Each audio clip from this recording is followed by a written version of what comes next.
Who were some young guys that stood out in a positive way at the scrimmage on I Saturday? just talked to Devon Hamilton's family, and boy, he's falling out of his shell a little bit.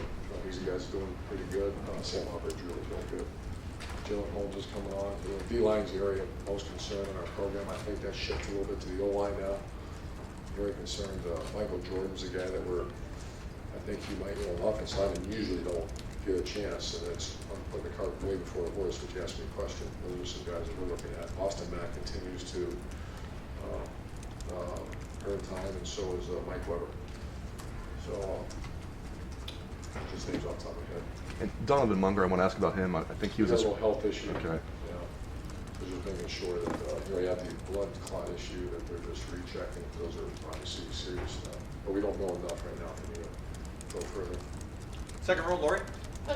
The facilities here at Ohio State, I imagine that you love them, think they're first class. Could you just expound on how much you value them? How much that's part of your program? Our guys, the first people, you think recruiting is the first thing. It's really not. It's very important, but as hard as we push our guys, there's got to be give and take. Actually, we believe this. You can push a person very hard if they trust you. I told them they're going to get the very best academic support. They're going to get the very best nutrition. They're going to get the very best locker room, the very best everything. And I'm fortunate to work for a guy that believes in that. I don't care about my stuff or the stuff for our assistant coaches, but I really care about whoever coaches our players better be the best.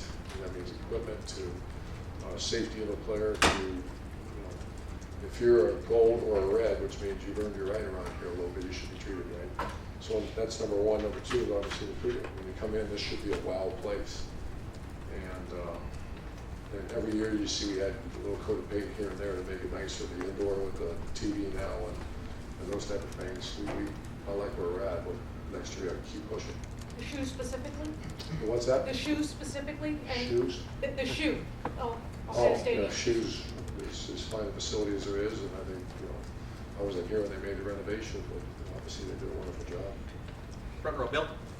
You mentioned Michael Jordan. He was taking first team reps today. Could you talk about his progress? And you also spoke about the offensive line as a concern. How big a concern is it? Isaiah Prince is doing, better and better, and so is Jamarco Jones. We're kind of solidified that now. The backup tackles, we moved Bowen out there, and he's doing okay. But we're still trying to find that starting five. Demetrius Knox is close. He's got a little bit of a rolled ankle on Saturday, and Evan Lyle's doing okay. So we just wanted to whoever plays that position, we can't drop off. And so that went from Norwell to Marcus Hall to Billy Price and Pat Alfline. We're not going to drop off. And about Michael Jordan, what stood out about him? He just loves it. He doesn't know if he's right or left sometimes, but it's not at this point. We don't care. He come in for extra work, enjoy the game, enjoy practice, and be a tough guy. All that. Really impressed with him. Front row, right, Austin. Urban, I think last Tuesday you said you were looking forward to the scrimmage with Joe Burrow just to see maybe how he responded. Is he still maybe your backup, and how did he handle that? Just okay. That's and a lot of times the quarterback will get hammered because the right guard misses a block and they throw a pick. So I know the receivers right now are our top four guys are out. They're not practicing. You take the top three from last year, they're going to go to the National Football League. The top four aren't practicing. So we're a little bit of thin pickers right now. What is Joe? That causes quarterback a little bit of concern. If he's healthy, protected, what does he bring to that position? Still trying to evaluate that. I don't know. And I don't want to make an assumption, but compared to last year, do you enjoy the evaluating quarterbacks, handling that position more than when there's controversy and questions every time we came in here? I don't worry about what I enjoy. I wish we had four quarterbacks and I had to choose from. So Really? Sure. All right, Clay. Is there somebody that's become a starter in this first week and a half or 2 weeks of spring?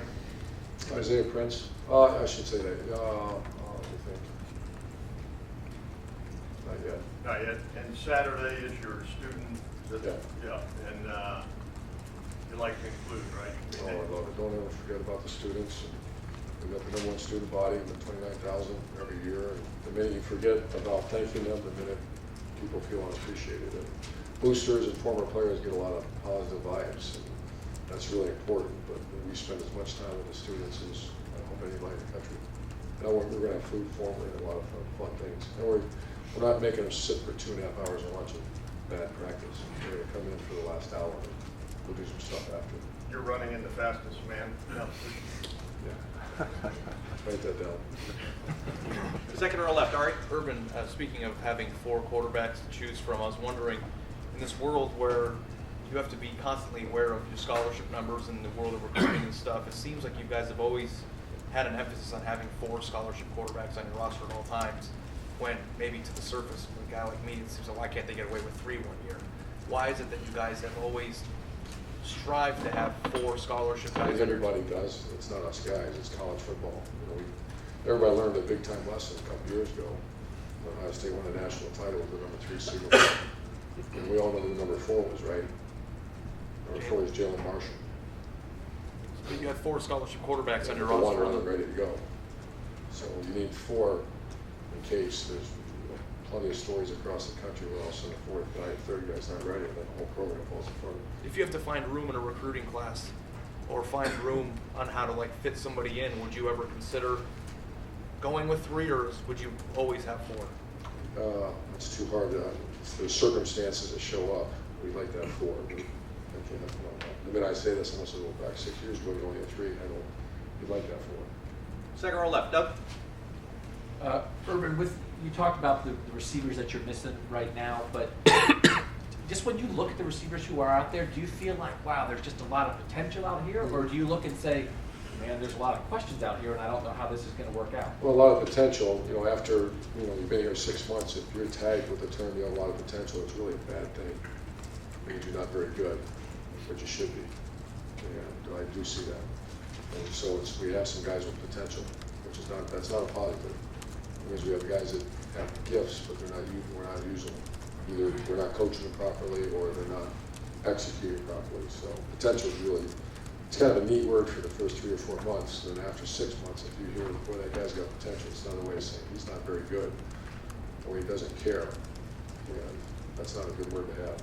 So I know you sort of talked right after the season with JT coming back, and that you just think you might be a team in the fall that throws it a little more than that.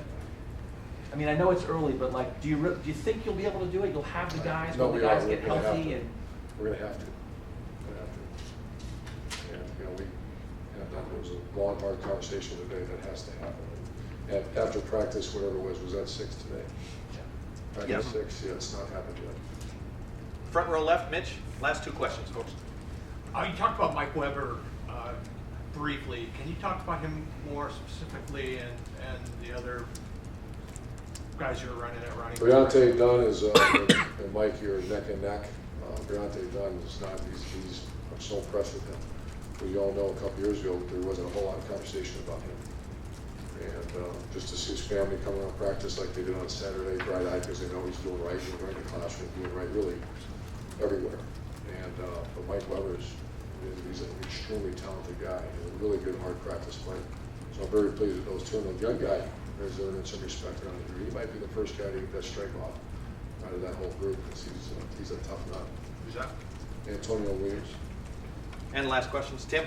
Yeah, Urban, real quick, Marshawn Lattimore, are y'all just taking it easy with him off and on? And It's just volume right now. Uh-huh. So he was out there running today, but we weren't allowed to, we weren't allowed to go. It's like an injury, we changed, and our trainers are doing everything they can. But that's frustrating to deal with. He's that talented. I mean, Yeah. he is, because he didn't know if he's that talented. His first week here, this spring, he is that talented. So we just gotta make sure. is Torrance Gibson, is he still tagged with a potential thing, or do you see him emerging? Potential. Yeah, I mean, But he is trying, it's hard, you know, he's trying Yeah. hard, but we gotta move him into that point with a talented guy, as opposed to, man, he's talented potential. and follow up with that, KJ Hill, he He's seems to doing be really catching the ball very well with one hand.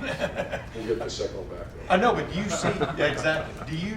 Do you, I know the potential word there, but do you see things, flashes in him that Yeah, we stand almost out? played him last year, if you remember. Yeah, yeah. He's doing very good. And last thing, Student Appreciation Day, when did you start, I can't remember, when did you start? Was that at Florida, was that at Utah, was that? Student Appreciation Day started here. You know, that's back when I was younger. I went to every student organization. And I think that Yeah. it's it takes like 3 months to go have dinner at the fraternity, sorority houses, the student government, and we've done, Dr. J and I have done, we've done a bunch of cool things together, but that was a creative thing here. We were gonna open up, when I first got our, so let's open up practice one day, the AD said, you can't do that, there'll be too many people. So, Do you see the players though? I mean, do you see them perk up? I mean, do you see Yeah. a synergy there you like? A bunch of pretty girls come over here and watch practice. They're students that a lot of them know. Yeah. Yeah, I think anybody, if you're not real, I like to see that too. And it's gonna be a lot of fun. Coach Holtz is coming too. They're gonna be here and watch practice, and might have him chat with the students too a little bit, because I know he loves that. Have a great day. Thanks, man. Thanks. Thank you.